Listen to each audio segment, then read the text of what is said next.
எல்லாரும் நினைப்பீங்க. ஒரு மீடியாவை சொல்றாங்க, ஒரு மீடியா சொல்ல. ஆனா இன்னைக்கு சொல்லப்போனா நம்ம சமுதாயத்தில் உள்ள ஒட்டுமொத்த மீடியாவும் தான் நமக்கு துணையா நின்றது. அதுலயும் குடும்பத்தோட இந்த களத்துல உட்கார்ந்து எல்லாருக்குமே தெரியும் வீரநாடு மீடியாங்கிறது. ஏன்னா ஒரு குடும்பமா இருந்து இந்த மீடியாவை இந்த செய்தி எல்லா பக்கமும் பரப்புறாங்க.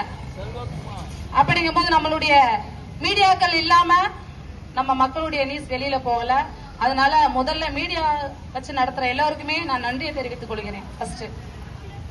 ரெண்டாவது, மானாமதுரை நம்மளுடைய தம்பிங்க பேர்களை ஒவ்வொருத்தரா சொல்ல முடியாது. ஏன்னா இன்னைக்கு இளைஞர்கள் இல்லாட்டா இந்த போராட்ட களமே இல்லை.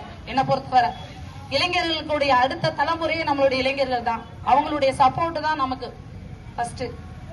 ரெண்டாவது, எவ்வளவோ போராட்ட காலத்துல சந்திச்சிருக்கோம். ஏன்னா எழில போல ஒரு அண்ணனை எனக்கு தெரியாது, இருந்தாலும் அவரு அதே போல நம்மளுடைய ஜெகதீசன்னா யாருன்னு தெரியும். கருப்பு சட்டையவே அம்புக்குறி விட்ட ஆளு. ஏன்னா இந்த தமிழ்நாடே மரல விட்ட ஆள் யாருன்னா ஜெகதீசன். அதையுமே வட்டம் போட்டு காட்டுவாங்க எல்லா சமுதாயத்துல உள்ளவங்க. அப்படி மக்களுக்காக ஒவ்வொரு பக்கமும் குரல் கொடுக்கிற எல்லாருமே களத்துல இருக்கிறாங்க. அவங்களுடைய சப்போர்ட்டும் இந்த ஊர் மக்கள், ரெண்டாவது ஆண்களை விட மகளிருடைய சப்போர்ட் தான் எனக்கு ரொம்ப. ஏன்னா மகளிருடைய ஒத்துழைப்பு தான் இங்க கூட்டமே. அணிதிரண்டு வந்தது இந்த மகளிர் தான். மகளிர் இல்லாம களம் இல்ல. எல்லாருமே இத்தனை நாளா என்னடா அந்த புள்ள பேசுனதே இல்லை, இன்னைக்கு மகளிர்னு சொல்லுதேன்னு நினைக்க வேண்டாம். ஏன்னா எனக்கு மைக்கு பிடிச்சி பேசிதான் பழக்கம். அதனால மைக்கில சொன்னா கொஞ்சம் நல்லா இருக்கும் தான் இன்னைக்கு மைக்கில சொல்றேன். தம்பியோட மரணங்கிறது மிக வேதனையானது. எல்லாருமே கூட அந்நாடும் பார்த்திருப்பீங்க. நான் ஒரு நாள் தான் அவனை பார்த்தேன். ஒரு நாள் பார்த்தேன். எனக்கே இவ்வளவு வேதனையா இருக்கும் போது என் குடும்பத்தை விட்டு என் பிள்ளைகளை விட்டு இங்க கிடக்குன்னு என்ன இருக்கு. ஏன்னா இங்க சாப்பிட்ட சாப்பாடு அங்கேயும் நாங்க சாப்பிடுவோம்.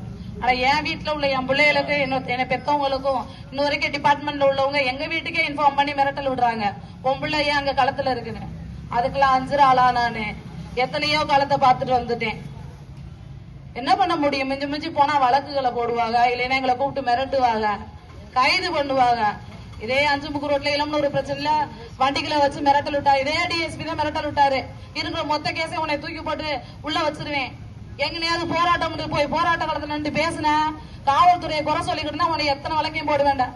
இன்னைக்கு அதே உளவுத்துறை டிபார்ட்மெண்ட் பின்னாடி இருந்து பண்ணிட்டு தான் இருக்கிறாங்க. அதுக்கெல்லாம் 5 ஆளா நான் அதெல்லாம் அஞ்ச மாட்டேன். ஏன்னா இன்னைக்கு ஒரு பொண்ணா நான் வர்றதை நான் எனக்கு நானே பெருமை சேர்க்கிறேன். ஏன்னா என்னை பெற்றவங்களுக்கு தான் முதல்ல நான் நன்றி சொல்லணும். 18 நாளாம் சரி 20 நாளாம் சரி ஒரு காலத்துல என்னுடைய தகப்பனார் சப்போர்ட் இல்லாம இந்த இடத்துல இல்ல. என்னுடைய பிள்ளைகளும் என்னுடைய தகப்பனாருடைய சப்போர்ட்னால இந்த இடத்துல இருக்கிறேன். எல்லா குடும்பம் சொல்லுவாங்க வெட்டி போடுவாங்க குத்தி போடுவாங்க எதுக்கு போற அப்படின்வாங்க. என் குடும்பம் அப்படி இல்லை. எனக்கு பேர் வைக்கலே எங்க அப்பா சொல்லியிருக்காரு. வரலாறு படைச்ச பெண்ணு ஜான்சி ராணி என்ற கனி மொழிண்டுவாங்க. ஆனா நான் அந்த ஜான்சி ராணி சுருக்கிதான் வடிவு மல்லத்தியார போல இந்த ஜான்சி மல்லத்தியாரா இருக்கிறேன். எல்லாரும் கண்ணுக்கு நான் எப்படி தெரியும் தெரியாது. என்னடா அந்த பிள்ளை உட்காந்துருக்கு செல்ல பாக்குது அப்படிதான் தோணுவாங்க. எல்லாருக்குமே தெரியும் நான் செல்ல எதை பாக்குறேன்னா சுற்று வட்டத்தில் என்ன நடக்குதுங்கிறதோ நாங்க பாத்துக்கிட்டு இருக்கோம். இந்த காவல்துறையை நான் குறை சொல்றேன்னு நினைக்க வேணாம். ஏன்னா எல்லா பக்கமே நாங்க அதை முறைப்பாடா எல்லா பக்கமே காவல்துறை நான் ரொம்ப மதிக்கக்கூடிய ஒரு பொண்ணு. ஏன்னா நானே ஒரு காவல்துறை வேலைக்கு போகணும்னு ஆசைப்பட்ட ஒரு பொண்ணு. என்னுடைய வாழ்க்கையில 16 வயதுல நான் தொலைச்சேன். இன்னைக்கு அதே டிபார்ட்மெண்ட் இருந்தாலும் எனக்கு அந்த பேர் தான் கிடைக்கும். எங்க டிபார்ட்மெண்ட்டை பார்த்தாலும் சல்யூட் அடிப்பாங்க. எவ்வளவு பெரிய அதிகாரம் இருந்தாலும் நம்மளை பார்த்து சல்யூட் அடிக்கிறாங்கன்னா நம்மளுடைய பேச்சு தான். ஆனா இன்னைக்கு நான் காவல்துறையை மதிக்காம பேசுறேன்னு இங்க இருக்கிற உளவுத்துறை யாரு என்ன கண்காணிச்சு பேசினா பேசிட்டு போறாங்க, என்னவோ பண்ணிட்டு போறாங்க. எதுக்காக பேசுறோம்? பாதிக்கப்பட்டது ஆகாசம் மட்டும் இல்ல, சாத்தாங்குளத்துல ஒரு பையனும் தகப்பனும், அடுத்து மடப்புறம் அஜித், அடுத்து எங்கெங்கேயோ நம்மளுடைய இளைஞர், நடுக்காவிரில ஒரு பொண்ணு. அதெல்லாம் இன்னும் நினைச்சா கூட ஒவ்வொரு இடத்துலயும் சொல்றதுக்கு இன்னும் அடுக்கடுக்கா சொல்லிக்கிட்டே இருக்கலாம். ஏன்னா பேசுறதுக்கு நேரங்கள் இல்ல. எனக்கும் உங்களுக்கே தெரியும் உடல்நிலை சரியில்லாம சும்மா மாத்திரை போட்டு களத்துல உட்காந்துக்கிட்டு இருக்கேன். ஏன்னா நம்மளுக்கு உடல்நிலை சரியில்லாட்டாலும் இருக்கிற இளைஞர்களை காப்பாற்றணும். ஏன்னா ஒட்டுமொத்த இளைஞர்கள் சப்போர்ட் நமக்கு மெயினா இருக்கு. அவங்களுடைய தாய் தாப்பா ஒவ்வொரு இடத்துலயும் என் பிள்ளைகளுக்கு பழக்கம் வந்துருமோ அப்படி சொல்லிட்டு போறாங்க, இப்படி இதுக்கெல்லாம் பயப்படக்கூடாது. முதல்ல தாய் தாப்பா முதல்ல சப்போர்ட்டா பிள்ளைகளுக்கு எந்த இதுலயும் துணிச்சலா நாங்க இருக்கோம்னு அதுதான் முதல் நம்ம பிள்ளைகளுக்கு தாய் தாப்பா முதல்ல சப்போர்ட்டா இருக்கணும். எந்த இடத்துல நீ துணிச்சான்றா நாங்க இருக்கோம் பின்னாடி அப்படின்றணும். அதுதான் நம்மளுடைய வெற்றியே. இன்னைக்கு ஆகாசத்துக்கு நடந்த மாதிரி, சாத்தாங்குளத்தில் நடந்த மாதிரி, அஜித்துக்கு நடந்தது மாதிரி எவ்வளவு விஷயங்கள் அடுக்கடுக்கா சொல்லிக்கிட்டே இருக்கலாம். ஏன் எதுக்கு டிபார்ட்மெண்ட்ல வேலை பாக்குறாங்க? டிபார்ட்மெண்ட்ல சம்பளம் கொடுக்கலையா? மாசம் மாசம் சம்பளம் கொடுத்தானே நல்ல குடும்பத்தை அவன் குடும்பத்தை ஜாலியா வச்சுக்கிட்டு இருக்கான். அவன் என்ன பண்ணான்? ஒரே ஒரு இந்த மதுவால ஒரு குடும்பம் செதஞ்சு போச்சு. அவனுக்கு ஒரு வேலை பார்த்தவனுக்கு அந்நாடு கொடுக்குற கூலிய குடியான்னு தானே அவன் கேட்டான், நீதியை தானே கேட்டான். அவனுக்கான நீதியை தான் கேட்டிருக்கான் அந்த பையன். தவறா எதுவும் சொல்லல. அவனுக்கான ஒரு நீதியை உன்னாலதானே அந்த குடும்பம் இழந்துட்டு இருக்கு, அவனுக்கான நீதியை கொடுன்னு தான் கேட்டிருக்கான். ஆனா அவனையே அந்த டிபார்ட்மெண்ட்ல வேகு பார்த்திருக்கான். வேகு பார்த்து என்னத்தையா நீ சாதிச்ச? அவனை அடிக்கும் போது, அவனை இந்த மாதிரி சித்திரவதை பண்ணும் போது உன்னோட பிள்ளைய உன் கண்ணுக்கு தெரியலையா? உன்னுடைய அண்ணன் தம்பி பிள்ளைய கண்ணுக்கு தெரியலையா? யார நினைச்சு நீ இதை பண்ண? உடனே நம்ம என்ன சொன்னாலும் டிபார்ட்மெண்ட்ல என்ன சொன்னாலும் இந்த பாமரப்பட்ட மக்கள் நம்புவாங்க. இதைத்தான் நினைக்கிறான். எவனை பாரு, இந்த பாமரப்பட்ட மக்கள் நம்ம என்ன சொன்னாலும் நம்பி நம்மள எந்த ஒரு இதுவும் எடுக்க மாட்டாங்க. அவங்க நம்ம இப்படியே பண்ணிக்கிட்டே இருப்போம். அவங்க தொடர்ச்சி அப்படியே பண்ணிக்கிட்டே இருக்கணும். அவங்களால என்ன பண்ண முடியும்? 4 நாள் குரல் கொடுப்பாங்க, போராடுவாங்க, திரும்ப அவன் குடும்பத்தை பார்க்கணும். அவங்களால என்ன பண்ண முடியும் தான் இந்த உளவுத்துறையும் டிபார்ட்மெண்ட்ல நம்மள சித்தரிச்சுட்டு இருக்காங்க. அவன் எங்க இருக்கான்னு அவங்க குடும்பத்தை அவங்க தகப்பான கூட்டி வச்சுவிட்டு திரும்ப அவங்க தாய் 6 மணிக்கு மேல ஸ்டேஷன்ல ஒரு பெண்ணுக்கு உள்ள அலோடே இல்ல. ஆனா அந்த ஒரு தாய ஒரு ஜாதியை சொல்லி பேசியிருக்கான். அவன் பொண்டாட்டிய பேச விட்டா வேடிக்கை பார்ப்பாங்களா? டிபார்ட்மெண்ட்ல இதெல்லாம் சொல்லி கொடுக்குறாங்களா? அவன் பொண்டாட்டி இதே மாதிரி நம்ம போய் கேட்போமா? விடுவாங்களா? டிபார்ட்மெண்ட் உள்ளவங்க சொல்ல விடுவாங்களா? பேச விடுவாங்களா? ஏயா என் பிள்ளைய காணோனா என் அப்பனை கொண்டு போய் வச்சுட்டா, அடுத்து என் அம்மாவை கூட்டிட்டு போய் உன் மயம் வரதுக்கு ஒன்னத்து கொண்டு வச்சுட்டா, மிரட்டல் விட்டுட்டா, அடுத்து என் பிள்ளைய எங்கேயா கூட்டிட்டு போன?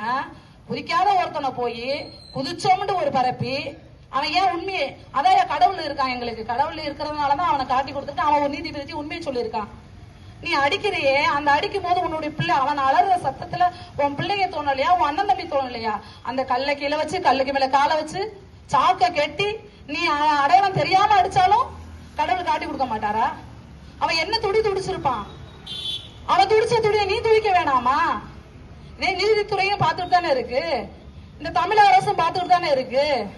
எத்தனை ஆட்சி வந்தாலும் நமக்கு இதுதாயா பாமரப்பட்ட மக்கள் என்ன பண்ணுவோம்? நம்ம இப்படியே போராட்டம் நம்ம காலமெல்லாம் போராடிக்கிட்டே தான் இருக்கணும். இதான் நம்மளுடைய இதை அவன் நினைச்சுக்கிட்டு இருக்கான். இப்பயுமே பாதி பேர் அதான் சொல்லிக்கிட்டு இருக்காங்க, பரப்பிக்கிட்டு இருக்காங்க. இவங்களுடைய போராட்டம் என்ன? பாதி வெற்றி அடைஞ்சிட்டோம், இன்னும் நம்ம வெற்றி அடைவோம். இது நம்மளுடைய தன்னம்பிக்கை மட்டும் இல்ல, ஒட்டுமொத்த மக்களுடைய எண்ணமும். ஐயா நல்லா தெளிவா சொன்னார். அவர் இன்னைக்கும் அவருடைய வயது என்ன, அவருடைய வயதிலேயே இந்த மக்கள்கிட்ட அவருடைய முறைப்பாட கரெக்டா பேசுறாரு. மாற்று சமுதாயத்தில் உள்ளவங்க கூட இன்னைக்கு அண்ணாவை பத்தி சொல்லுவாங்க. சுபாஷ் சேனை தமிழ்நாடு நிறுவன தலைவர் மகாராஜன் அண்ணனுக்கு ஒரு நாள் தான் கால் பண்ணேன். ஆனா இந்த மாதிரி ஒரு நாள் தானா நான் என் தம்பியை பார்த்தேன், இன்னைக்கு இழந்துட்டேனா, அவனை இன்னைக்கு இந்த தம்பிக்கு நடந்த மாதிரி ஒட்டுமொத்த சமுதாயத்தில் இன்னொரு தம்பி நான் இழந்துடக்கூடாதுனா, தங்கச்சி களத்துல இருக்கேன்னு நினைக்க வேணாம்.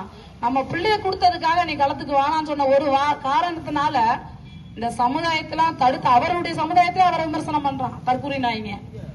அவர் ஒரு முக்குளத்தூர் சமுதாயமா பார்க்காம சொந்த தம்பியா நினைச்சு இங்க நீதி கேட்டு குரல் கொடுத்தாரு. அவருக்குள்ள உணர்வு கூட ஏன் என்னுடைய சமுதாயத்தில் இல்லாம இருக்கீங்க? ஏன் நம்ம இன்னைக்கு அணி திரண்டு இத்தனை பேர் இருந்தா மத்த யாருமே நமக்கு தேவையில்லையே. இந்த இழப்பு நமக்கு மீண்டும் தொடர்ச்சியா வருது. அந்த இழப்பை தடுக்கணும்னா நம்ம என்ன பண்ணணும்? முதல்ல ஒற்றுமையா இருக்கணும். நம்ம என்னைக்கு ஒற்றுமையா இருக்க போறோம் சொல்லுங்க? அவ வீட்டுல நடந்த ஏன் ஞாபகம் வரணும்? நம்ம வீட்டுல எல்லார் வீட்லயுமே பிள்ளைங்க இருக்கு. எல்லாருமே நம்ம போராடக்கூடிய ஒரு இடத்துலதான் இருக்கணும். நமக்கும் ஒரு பிள்ளை இருக்கு, நம்மளும் இழந்துடக்கூடாது.